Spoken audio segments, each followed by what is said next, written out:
तो आज हम अभी समझ रहे हैं स्विच केस। स्विच केस कुछ खास या अलग नहीं है एल्स इफ लेटर से। देखो अभी हम एक प्रोग्राम का डेमो से समझते हैं। ऐसा करते हैं, enter week number to print its day. Its day मतलब अगर हमने लिखा भाई 1 तो आए संडे या मंडे जो भी, 2 लिखा तो ट्यूसडे, 3 लिखा तो वेडनेसडे एंड सो ऑन, 7 लिखा तो संडे, इसके अलावा कुछ लिखा तो ये रॉन्ग इनपुट आएगा। हाँ वही तो बोल रहा हूँ ना। अब ये इसको तुम्हें आता है ना जी, इसलिए उससे समझा रहा हूँ। अगर हम जो आता है प्रोग्राम उसे समझाएंगे ना तो बेटर रहेगा। ठीक है, तो आज हम सीखेंगे स्विच केस, लेकिन प्रोग्राम यही यूज़ करेंगे ताकि इजीली समझ में। तुम्हें ये चीज़ क्लियर है, इसलिए तुम्हें समझाने में ज़्यादा टाइम नहीं लगेगा। देखो ध्यान से क्या होता है, जब भी हम ऐसा करते हैं तो हम क्या करेंगे, पहले कोड लिख देते हैं। चलो तो मींस इसमें केस 1 केस 2 केस 7 तक लिखेंगे। एग्जैक्टली वैसे ही करेंगे।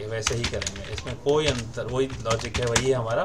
तो डिफरेंस समझाने के लिए समझो कि हम यहाँ पे एन डिक्लेयर कर रहे हैं। We don't know the value of n, तो पहले तो आप एन इनपुट लोगे, एंटर एन। ठीक है, what are the value is there I don't know, वो यूज़र इनपुट करेगा जी। ठीक है, तो अब यहाँ पे हम क्या करते हैं, इफ़ n इक्वल्स टू 1 तो क्या, तो हम क्या करते हैं भाई, प्रिंट करो भाई इट्स अ मंडे, या जो भी स्टार्ट कर रहे हैं आप, जिससे स्टार्ट कर रहे हैं। अब आप क्या कर रहे हो, एल्स इफ नॉट, अगर 1 नहीं है तो चेक करो 2 है क्या। ठीक है, तो ऐसे चेक करोगे तो क्या प्रिंट करोगे भाई, इट्स अ ट्यूसडे। ठीक है, सो मंडे ट्यूसडे वेडनेसडे सारा हम कर देते हैं। तो ये क्या करेंगे, इसको 7 टाइम रिपीट करेंगे, 4 3 4 राइट, 5 6 7 एंड लास्ट में एल्स क्या करेंगे, रॉन्ग इनपुट। राइट, इस तरह से हम कर सकते हैं, it's a wrong input. Right, अब ये 2 के लिए हो गया, लेकिन 3 के लिए यहाँ लिखेंगे वेडनेसडे, यहाँ 3 के लिए आया, थर्सडे यहाँ 4 पे आया, इट्स थर्सडे, एंड 5 पे आया, इट्स फ्राइडे, एंड 6 पे आया Saturday, and we are on 7, it's Sunday. So इस तरह से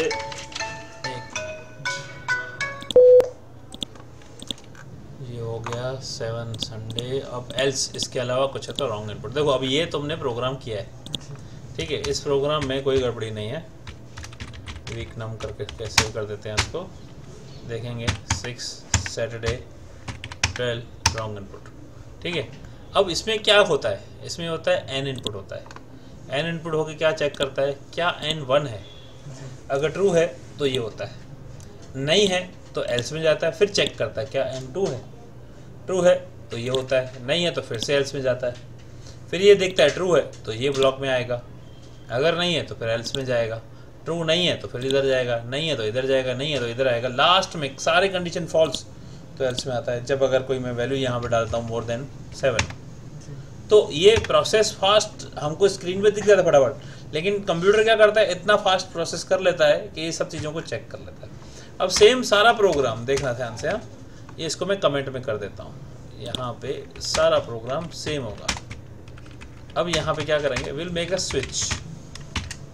स्विच ऑफ व्हाट, स्विच किसका बनते हैं, यहाँ पे हम एक आईडी पास करेंगे, कौन सा करेक्ट, ये हमारा एंड के, इसका स्विच बनाओ यहाँ पे। राइट, तो यहाँ जो रूल है, फर्स्ट जो आर्ग्यूमेंट हम पास कर रहे हैं इस ब्रैकेट में, जो वैल्यू जो पास कर रहे हैं इस ब्रैकेट में, right, it must be either character type और इंटीजर टाइप।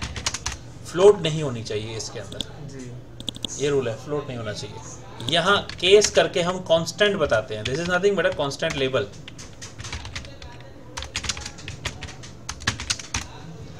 ये वैल्यू 1, इसका मतलब क्या है, इसका मतलब है क्या n की वैल्यू 1 है जी।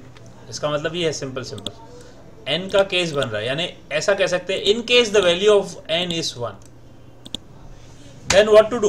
राइट, ये केस और ब्रेक के बीच में लिखेंगे, क्या करना है भाई, प्रिंट करो, व्हाट टू प्रिंट भाई, it's a Monday, nothing but a Monday. ठीक है, तो यहाँ पे मंडे, कब मंडे, जब इन case of value of n is 1, तो ये केस कीवर्ड है, स्विच कीवर्ड है, ब्रेक कीवर्ड है, 1 ये रिलेट कर रहा है n से। कि अगर n की वैल्यू 1 है, in case the value of n is 1, print this thing and break it. Break का मतलब इस ब्लॉक के बाहर निकाल दो, इस स्विच के ब्लॉक से बाहर निकाल दो। अगर ब्रेक नहीं लगाएंगे तो फॉल थ्रू सिचुएशन आ जाएगा। बताता हूँ कैसे। केस इन केस ऑफ 1, अब in case of 2 what to do.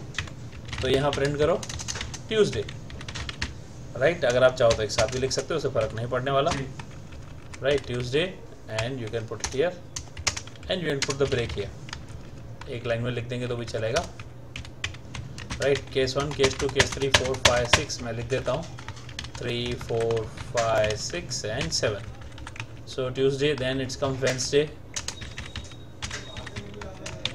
then it's come Thursday, then Friday and Saturday and Sunday,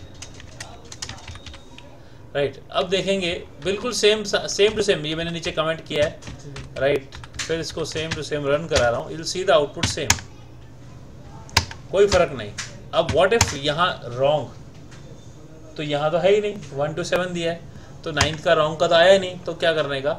in such case what you have to, हमारे पास कोई केस थोड़ी पता है, तो इन 7 केस के अलावा या 8 या n नंबर केस के अलावा बहुत सारे पॉसिबिलिटी हैं, तो आपको लिखना पड़ेगा default. It is nothing but like a else in if में जो हम एल्स में लिख रहे थे ना ये, तो यानी जो बाकी रह गया वो यहाँ से एल्स में, तो ये default means just put anything wrong input which is wrong. तो अब इसका और इसका फायदा क्या है जरा बताओ, लॉजिक सोचो, क्या फायदा है आपको, क्या लगता है कि स्विच केस क्यों दिया गया है, जबकि हम इफ एल्स से कर सकते हैं सारे प्रोग्राम स्विच केस के। अभी आपको इसमें और भी बताऊंगा क्या कि क्या क्या आप नहीं कर सकते। इफ में तो आप रेंज बना सकते हो। इफ में कैसे लिख सकते हैं, अगर आपको प्रोग्राम दिया हो मार्क्स वाला, पास और फेल का, तो आप क्या करते थे, if marks is greater than और इक्वल टू 33 तो पास। अब ये कंपैरिजन कर रहे हो रिलेशन ऑपरेटर यूज करके, ये आप यहाँ नहीं कर सकते, you can not do here.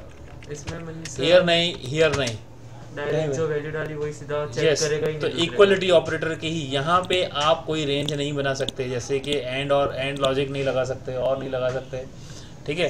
देखो अब ये हो गया। दूसरी चीज़ मैंने क्या बताया कि अगर आप ब्रेक हटा देते हो, now see if I put 2 तो ये ट्यूसडे ठीक आएगा, क्योंकि 2 का मतलब यहाँ से ये प्रिंट किया।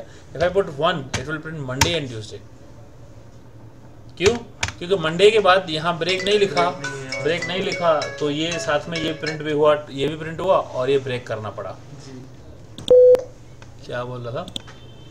ब्रेक वाला। हाँ, ब्रेक अगर आप नहीं लगाएंगे तो ये फॉल थ्रू, अगर सबसे हटा दूँ तो सारे प्रिंट हो जाएंगे। तो अब ये क्या होगा, यहाँ पे अगर आप रन करते हो 9 लिखते हो तो रॉन्ग इनपुट सही आएगा, लेकिन जैसे ही 1 लिखोगे तो मंडे, ट्यूसडे, वेडनेसडे, थर्सडे सारे आएंगे। देखो राइट, इसको बोलते हैं फॉल थ्रू सिचुएशन। तो अब फॉल थ्रू का मतलब हुआ ये, राइट, इसलिए हम लगाते हैं ब्रेक, ताकि ब्रेक लगे और फटाक से हमारा प्रोग्राम बराबर चले। तो यहाँ केस 1 किया, ये प्रिंट हुआ, ब्रेक का मतलब यहाँ से बाहर निकाल गया और हम आगे यहाँ पे आ गए, राइट। दूसरा ये है डिफ़ॉल्ट, जैसे इफ एल्स में सबसे लास्ट में लिखते हैं एल्स, यहाँ डिफ़ॉल्ट का जरूरी नहीं, यहाँ कोई कहीं भी लिख सकते हो। इट्स नॉट लाइक दैट पहले लिखा या बाद में लिखा, कहीं भी लिखो, कोई भी केस कहीं भी लिखो, कोई फ़र्क नहीं पड़ता।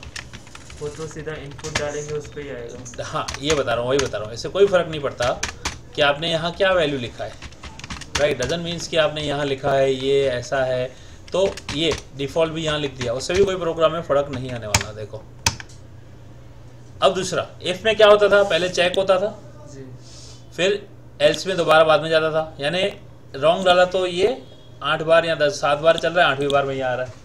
तो यहाँ ऐसा नहीं होता है, यहाँ पे आप जो वैल्यू डालते हो, सपोज आपने वैल्यू डाली यहाँ n की वैल्यू डाली 1, n इज 1 और 1 यहाँ लिखा है, वो क्या करेगा, सीधा आपको यहाँ केस 1 में लेके आएगा, मंडे प्रिंट करेगा ब्रेक करके बाहर।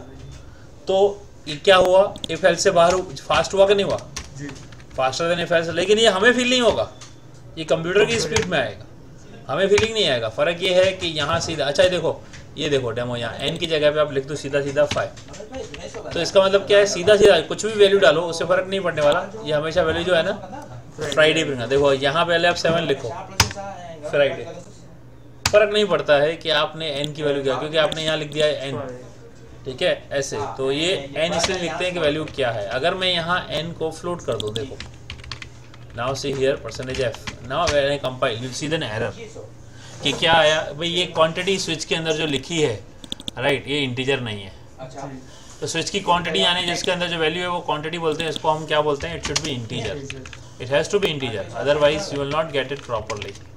एरर देगा यानी कंपाइलेशन एरर, मतलब आपका कोड सही नहीं है। तो समझ में आया।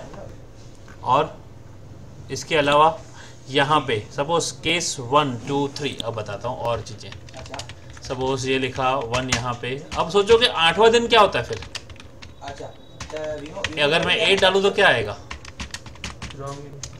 8 में एक्चुअली रॉन्ग का है, 8वां दिन वापस मंडे आना चाहिए ना। अगर 8 डालें तो टेक्निकली वापस मंडे आ जाना चाहिए, ठीक है।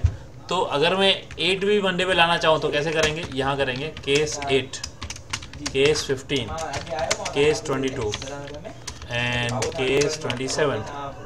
तो ये ऐसे लिख देंगे। तो ये like it is something like this, if n equal to 1 और n इक्वल टू 8 और n इक्वल टू 15 और n इक्वल टू 22, उसके जैसा ही हुआ।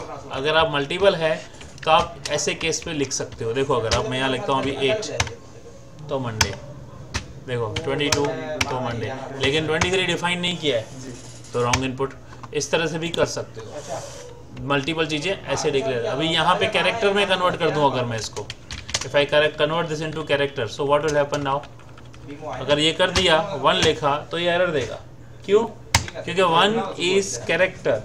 अब ये 1 कैरेक्टर का मतलब क्या है, 1 की आस्की वैल्यू क्या है, 1 की आस्की वैल्यू है 48 समथिंग, 48 या 49 करके है, ठीक है। तो ये जो कैरेक्टर हुआ राइट, दैट इज समथिंग, हाँ 48 पे 0 है, 49 पे 1 है। तो 49, अब मैंने डाला 1 का मतलब 49 कहीं है ही नहीं इधर। अब देखो मैं यहाँ लिखता हूँ 1, इधर देखता हूँ केस 49, ध्यान से देखना।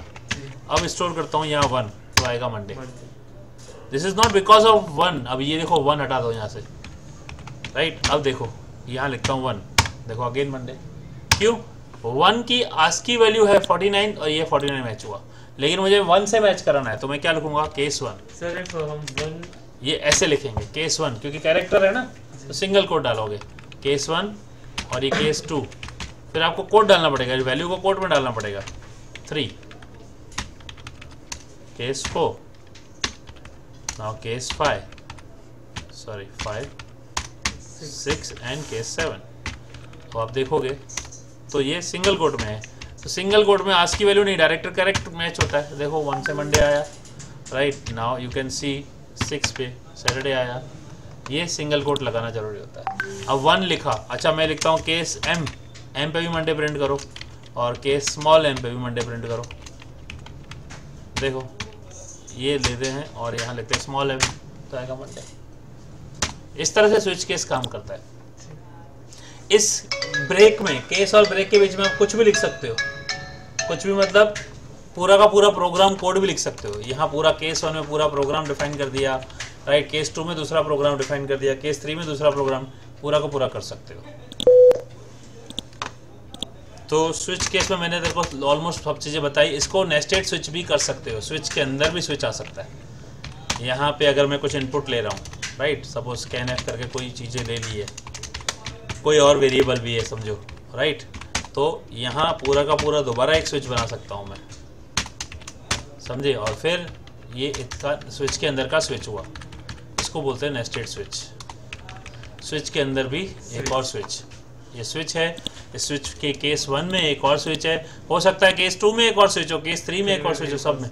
इसको नेस्टेड स्विच बोलते हैं। ये पूरा का पूरा ऐसे भी कर सकते हैं। फिर वापस वही लॉजिक, इसके अंदर भी वापस वही चीज़ें चलेगी। अब इसका जो है ये हो गया इसका CH1, इसकी वैल्यू के लिए आएगा, ठीक है। It has to be the value for the CH1 right. तो इसकी क्वांटिटी ये बन जाएगी, इसकी क्वांटिटी ये बनी, लाइक दिस। कोई क्वेश्चन है तो हो जाएगा पक्का। तो चलो ये कर लो अभी।